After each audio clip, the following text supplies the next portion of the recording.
Bajet 2015 yang bakal dibentang pada 10 Oktober ini di Parlimen oleh Datuk Seri Najib Tun Razak diharap dapat menitik beratkan mengenai isu perumahan. Dan bersama kami di studio untuk mengupas fokus Nasional Satu hari ini ialah Peguam dan Pelabur Hartanah Puan Elizabeth Leoson. Tapi sebelum itu kita dengarkan dulu pendapat Reda ini dulu. You know that building industry is a very big component.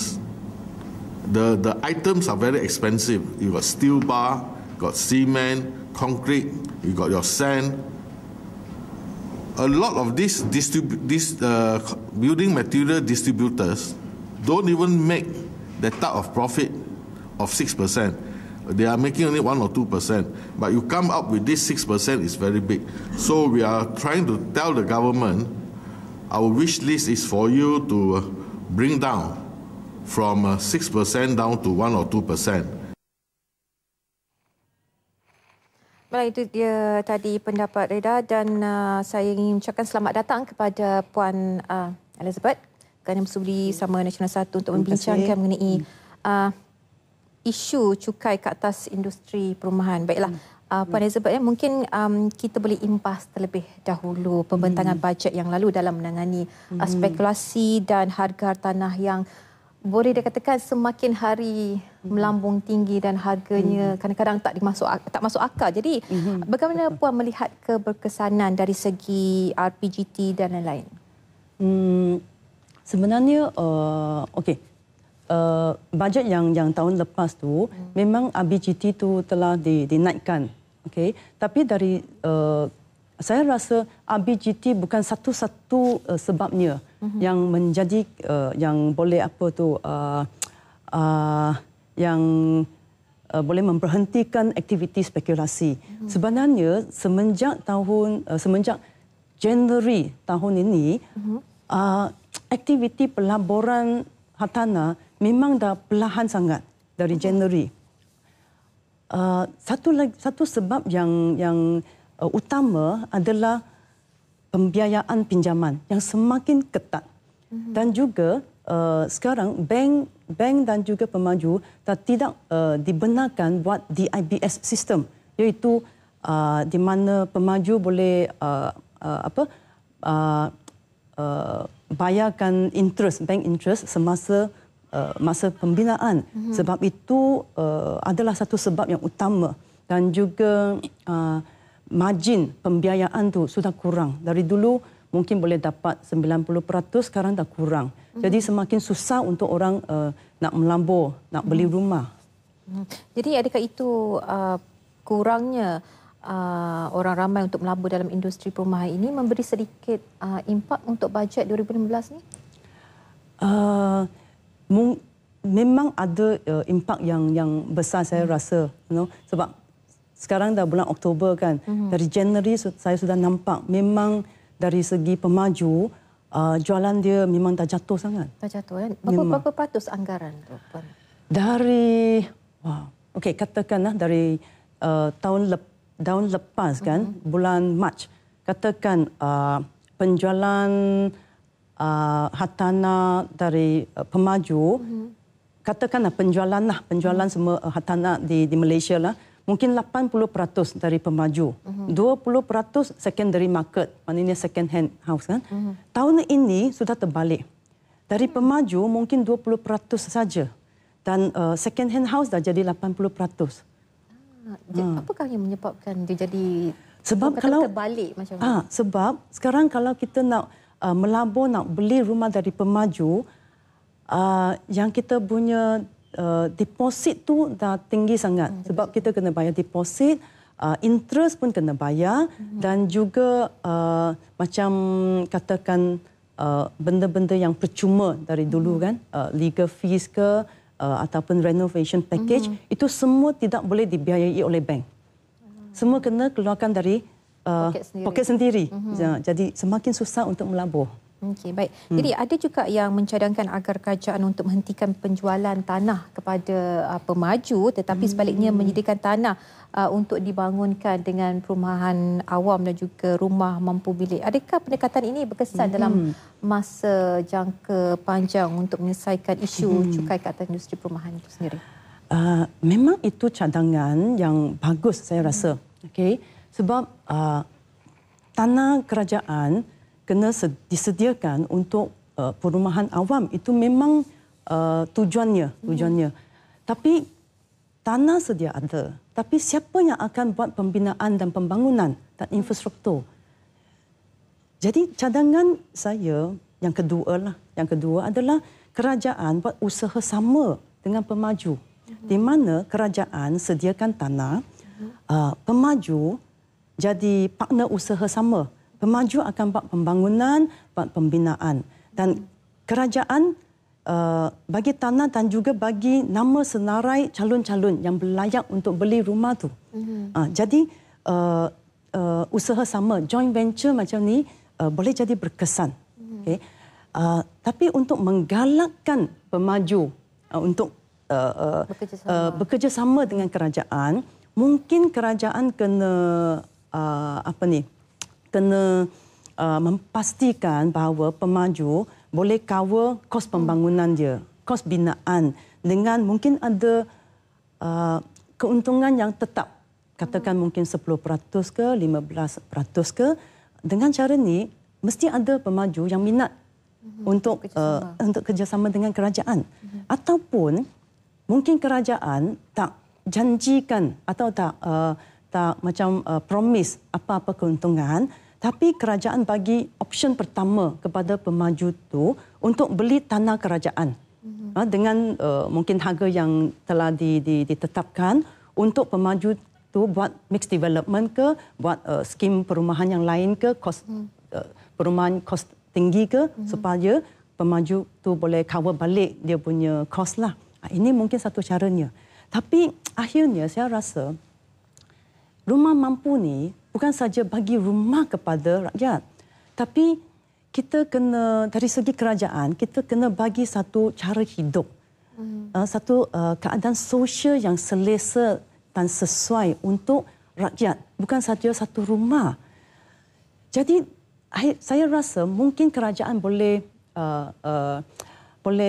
consider kan. Katakan kerajaan ada tanah di kawasan bandar, prime area lah. Jadi tanah tu kan harga dia tinggi. Kerajaan boleh jualkan tanah yang prime kepada sektor-sektor swasta dengan harga yang tinggi.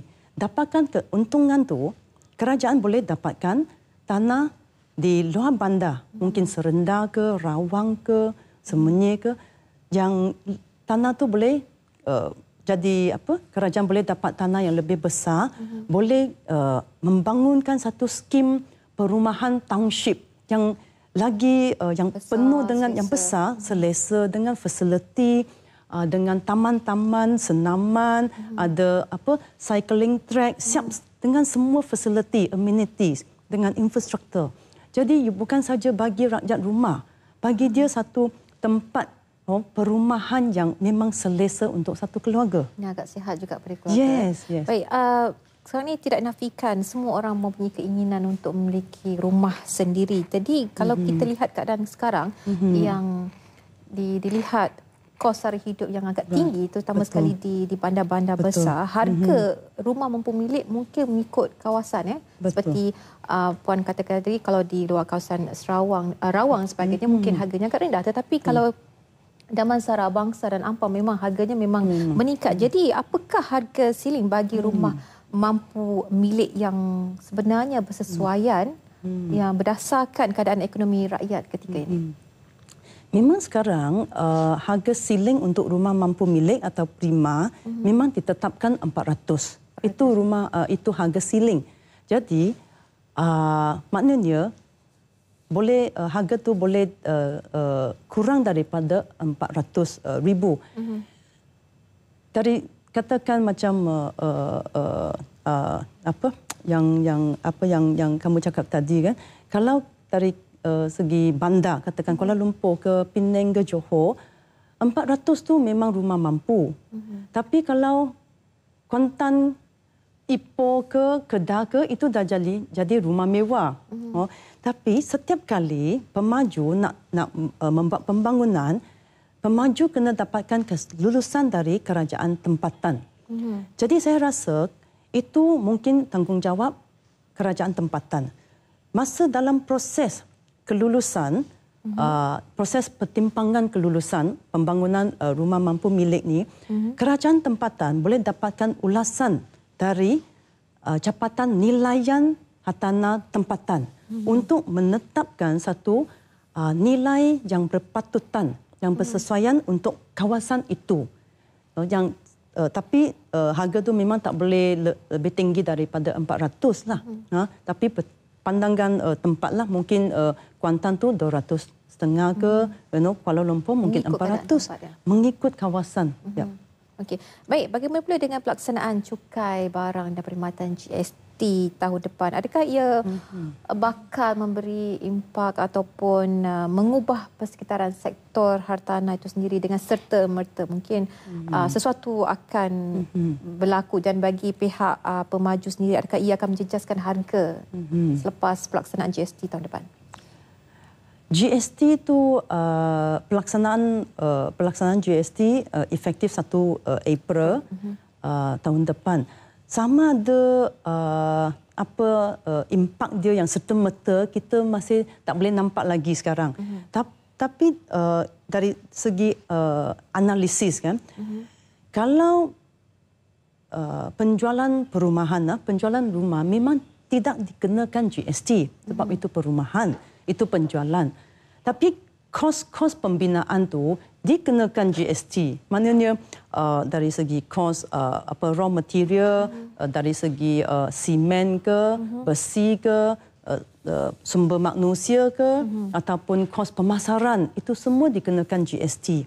Jadi kos pembangunan mesti akan naik. Kalau kos naik, mestilah harga rumah akan naik. Jadi saya rasa tak ada pilihan lain lah. Pemaju memang akan naikkan harga rumah lagi. Okay, jadi bagi bajet 2015 yang akan diumumkan pada 10 Oktober, jadi perlu mengkaji semula aspek-aspek pembiayaan bagi pembeli akhir untuk membeli rumah mampu milik. Jadi apakah cadangan atau cara lebih mudah untuk mengeluarkan pembiayaan bagi milikan rumah, terutamanya pada harga mampu milik dari segi dari pihak pemaju dan juga di pihak bank? Memang sekarang pembiayaan pinjaman bank untuk beli rumah mampu milik ni ada kesusahannya. Okay? Sebab rumah mampu milik atau prima ni ada sekatan. Kalau sesiapa yang beli dalam 10 tahun dia tak boleh jual. Tak boleh jual. Jadi dari segi bank, bank akan fikir, katakan sekarang bank luluskan pinjaman tu dan peminjam tu gagal bayar balik dalam masa 10 tahun, jadi bank ada hak tak untuk lelongkan rumah tu?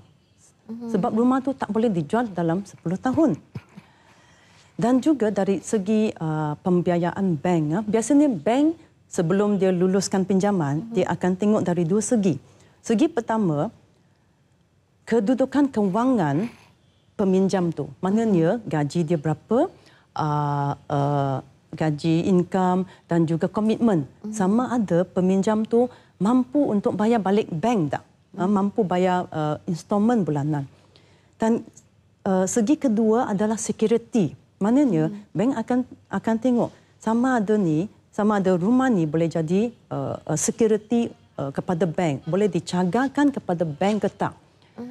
Jadi saya rasa mungkin kan kerajaan boleh work out lah dengan bank satu jaminan. Maknanya kerajaan akan jamin beli balik dari bank. Katakan sebab kerajaan ada senarai calon-calon yang memang layak, yang tengah beratur nak beli rumah mampu milik kan. Jadi katakan yang batch yang pertama ni sudah dapat beli, dapat pinjaman dari bank, so kerajaan bagi jaminan kepada bank. Jadi bank rasa rasa confident, bank akan bagi pinjaman. Katakan di antara peminjam-peminjam tu ada yang gagal bayar balik, kerajaan boleh beli balik dari bank dengan harga yang asal ataupun harga yang mungkin pinjaman yang masih hutang. Kerajaan beli balik, lepas tu kerajaan boleh jual kepada calon-calon lain yang berlayak. Jadi government pun tak ada rugi, dan rumah tu boleh dibagi kepada orang lain yang berlayak juga. Dari segi ni mungkin bank akan luluskan pinjaman lah sebab security dia ada. Okey, jadi apakah harapan bagi keseluruhan untuk bajet 2015 yang bakal diumumkan pada 10 Oktober nanti? Okey, itu wish list lah. Okey, wish list lah. Okey, mula-mulanya saya rasa saya sebagai seorang peguam peguam hartanah lah dan juga pelabur hartanah, kami harap kerajaan boleh mungkin pandangkan sektor hartanah ni bahagikan kepada dua sektor. Sektor awam, sektor swasta. Dari segi sektor awam yang macam perbincangan tadi kita ni, kerajaan boleh kerjasama dengan pemaju, set up semua sistem dan skim perumahan yang memang sempurna dan memang boleh sediakan rumah mampu milik untuk rakyat-rakyat. Okay.